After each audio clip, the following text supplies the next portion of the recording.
Alrighty, on to map 4. This is not the first attempt. I had to cut out some other stuff. As you can see, there will probably be some pills or adrenaline room. Just take adrenaline and run forward. You want to get pretty much out of the, you want to get out of the water as soon as possible.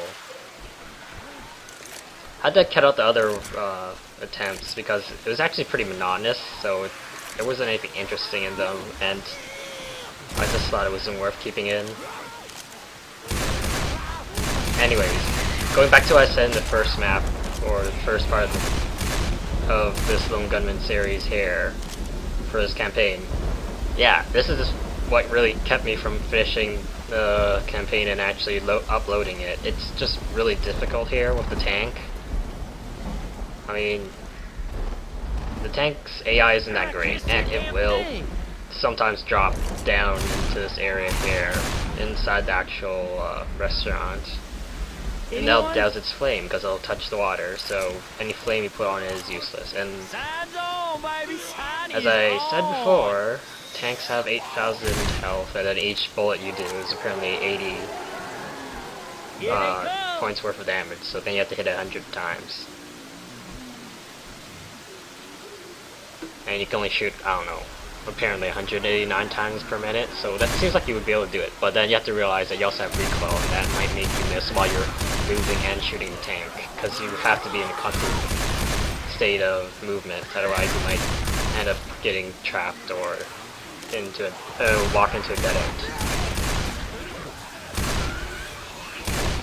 Another part that was really annoying here is boomers. They will sneak up on you. You have the tank to worry about on this small rooftop, and then there are boomers that will sneak up and try to get you. I can't tell you how many times I came close to beating it, but then only have a boomer ruin it all.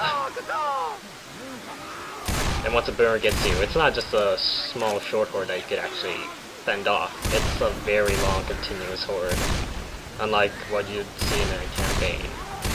I mean a co-op game, or like out of this mutation mode. I don't know, it feels longer than other hordes anyways. I haven't actually timed it, but I doubt it will. Anyways, the best spot right to defend would just be on top of this ventilation shaft fan area. You can't really get hit here. And there you go. I go look for the boomer and then I get hit. See, they're very sneaky and they'll get you. I'm not even sure where it was still. Hey, where is everybody? All I know is the tank's coming now, and then I have this horde. So I have to like, oh no, what I'm gonna actually do to defeat it. Oh. I hate when things like this happen, but I can't really do much about it. You just basically want to stand up here and kill as much as horde as possible before you're forced to move. I noticed up there, when I looked up in the horizon, I could see the tank approaching. So now I'm getting just ready to start moving, and I can see the tank below, and then I'm thinking I'm gonna... And then I realize I have to go. And yet the horde's still coming, so you can see my dilemma. So I try to kill as much as I can. Here, it might be prudent to actually use your adrenaline shot, which I believe I actually end up doing. Molotov coming! Oh, maybe not. Okay. Well, yeah, you want to get it on fire, then you just want to shoot as much as you can possible. And yeah, I killed the boomer as well. That's a bonus. I find the boomers typically hang around the backside. So right where I'm standing, they'll come through that ladder that you can climb up on, or they'll stay behind near the truck area where the dock is. Or they actually come up from the side where the windows are. Well, directly to my left, I mean. Anyways, you can trick the tank around here, because the tank's pretty doofy.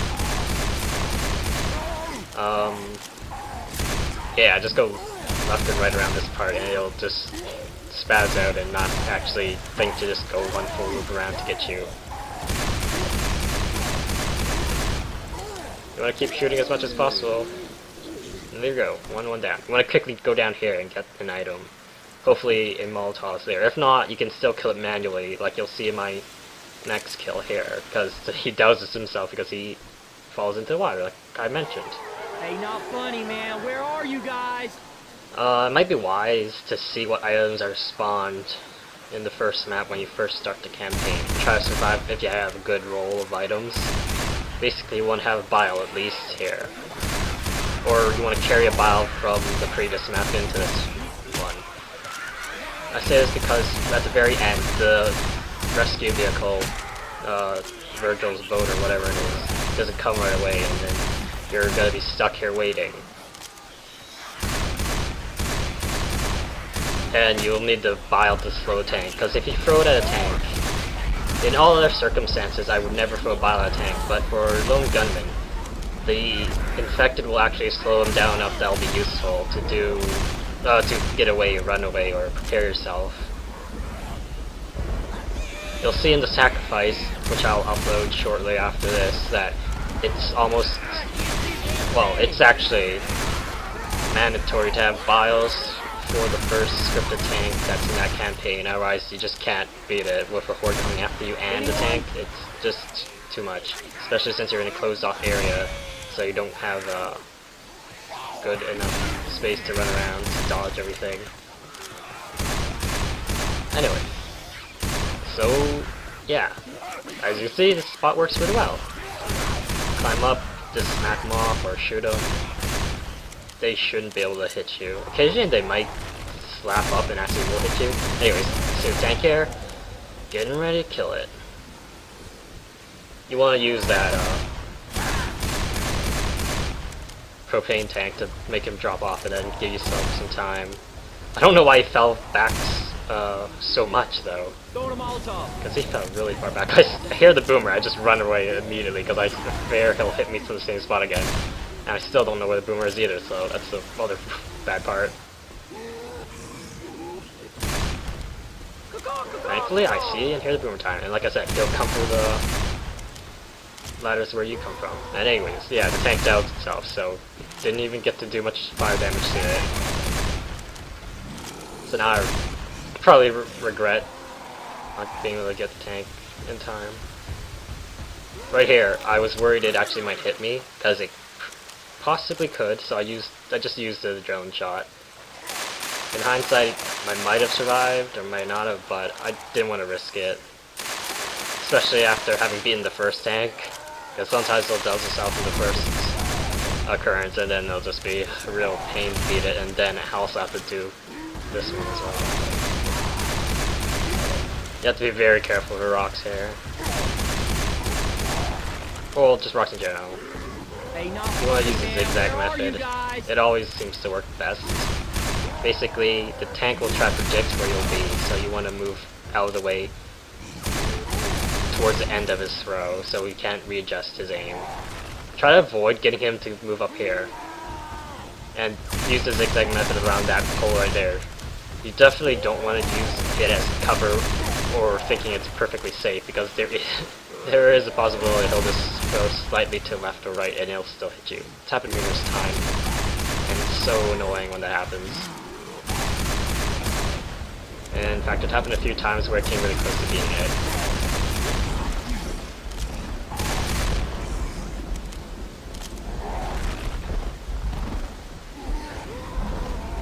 I have no clue how close it came to aiming with rock there, but I thought it was really close. Anyway, just keep spraying him with magnet bullets and hope he dies soon.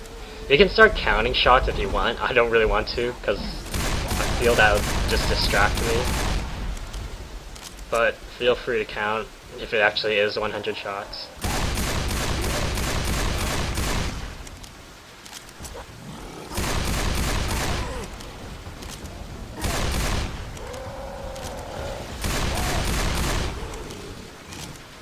Once again, just lay him around this area. Right there, that was really close. I thought he'd start throwing a rock and waste his time doing that.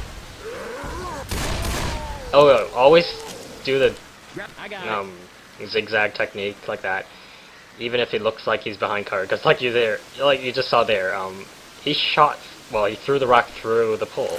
Hey, where is everybody? Or well, it looked like he did, anyways. So yeah, just be very careful. Anyways, once you beat this tank, the rescue vehicle will come. You want to get a bile and throw it at the tank here. You want to stay up here for a while until I don't know, just wait a few seconds, or at least until you notice the boat actually showing up. Because it does not come immediately, and that's really, really troublesome. Because the tank will come and rush at you. If I hadn't thrown that bile at it, and if the infected weren't slowing it down, it would have come and met up with me already, and that would have been very annoying, because he probably would have killed you. So yeah, you want to stay up there as long as possible. If you don't have a bile, then you definitely have to stay up there as long as possible. Try to at least use a pipe bomb or something, or stay up on that ventilation area. Kill as many normals as you can. Watch out for the boomer, and try to just run the tank around so it doesn't chase you immediately towards the boat. And if worst comes to shove or push, or I don't even remember that idiom either. You can always melee the tank in the face, like you saw in my previous videos in this campaign. It seemed to slow it down for a second, so that might help, that might not. I would recommend it though. Oh. And as you can see, I typed my hands are trembling, which they were. I didn't expect it. Especially that tank throw at the very end, right as I got onto the boat. I was so worried and it hit me, and then I'd be so despaired. I'd be in utter, like, abjection. Well, I'm glad we beat this. Anyways, hope you enjoyed this video.